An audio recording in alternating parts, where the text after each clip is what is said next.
Sidang Dewan Rakyat yang pada asalnya dijadualkan pada 9 Mac sehingga 16 April lalu ditangguhkan kepada persidangan sehari berikutan penularan COVID-19 yang membawa kepada pelaksanaan Perintah Kawalan Pergerakan. Sudah pasti ia menjadi mesyuarat yang bakal diperhatikan rakyat di negara ini maupun dunia selepas kerajaan baru menerajui negara pada Mac lalu. Menurut pakar perlembagaan Profesor Madya Dr. Syam Rahayu Abdul Aziz, pelbagai rang undang-undang RUU baharu akan dibentangkan, antaranya rang undang-undang COVID-19 selain penambahan terhadap Akta Perbekalan 2020 yang turut terpalit dalam impak penjanaan ekonomi negara ketika mendepani cabaran penularan COVID-19 dan penguatkuasaan Perintah Kawalan Pergerakan pada 18 Mac. Itu antara yang dinanti-nantikan. Namun ada beberapa perkara atau usul-usul yang sebelum ini telah diterima oleh Yang Berhormat Speaker berkenaan dengan contoh berkenaan dengan undi tidak percaya kepada Yang Berhormat Perdana Menteri dan juga usul untuk menggantikan speaker dan timbalan speaker, salah seorang daripada timbalan speaker di Dewan Rakyat. Ya. Jadi di sini kita hanya akan dapat melihat agenda yang dibuat bagi persidangan Parlimen pada Dewan Rakyat pada kali ini apabila ianya diumumkan secara formal atau secara rasmi oleh Dewan Rakyat. Usul mengenai penukaran yang di-Pertua Dewan Rakyat YDP dan timbalan yang di-Pertua Dewan Rakyat TYDP perlulah menepati dan mengikut peruntukan yang termaktub dalam peraturan-peraturan mesyuarat Parlimen serta perkara 57/2 di bawah Perlembagaan Persekutuan. Mana-mana pihak termasuk Perdana Menteri layak untuk mencadangkan calon bagi menggantikan YDP dan TYDP sekiranya usul penukaran itu diterima oleh Dewan Rakyat.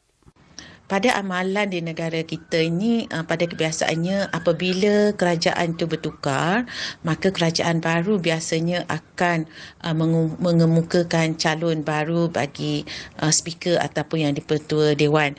Dan ini juga berlaku pada peringkat negeri dan ia telah juga berlaku dalam sejarah negara di negeri, contohnya di negeri Perak pada tahun 2009 dan di sini juga berlaku di negeri-negeri lain selepas pertukaran kerajaan pada Februari dan Mac lepas. Ya. Menyentuh berkenaan dakwaan bahawa pembubaran Parlimen akan berlaku seusainya.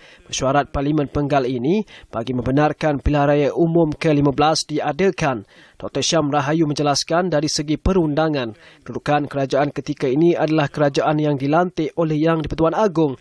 Bagaimanapun sekiranya usul mengenai undi tidak percaya terhadap Perdana Menteri dibentangkan dan mendapat keputusan majoriti, pembubaran hanya akan dilakukan mengikut perkara 40 Fasal 2B Perlembagaan Persekutuan atas perkenan Yang di-Pertuan Agong.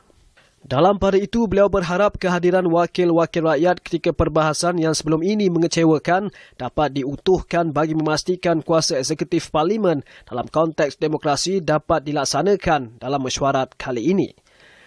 Ia berikutan isu Dewan Rakyat kosong sering berulang.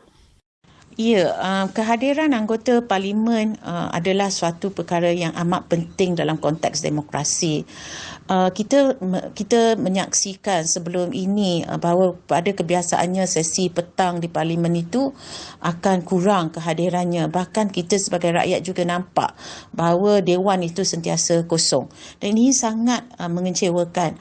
Saya fikir tidak ada perbahasan dalam Parlimen itu sebagai perbahasan yang tidak popular. Kita mahukan dalam norma baru, kita mahukan para YB, para yang berhormat, yang perwakilan dan juga legislature kita ini, para penggubal undang-undang kita ini berdisiplin menghadiri setiap inci perbincangan dalam Parlimen.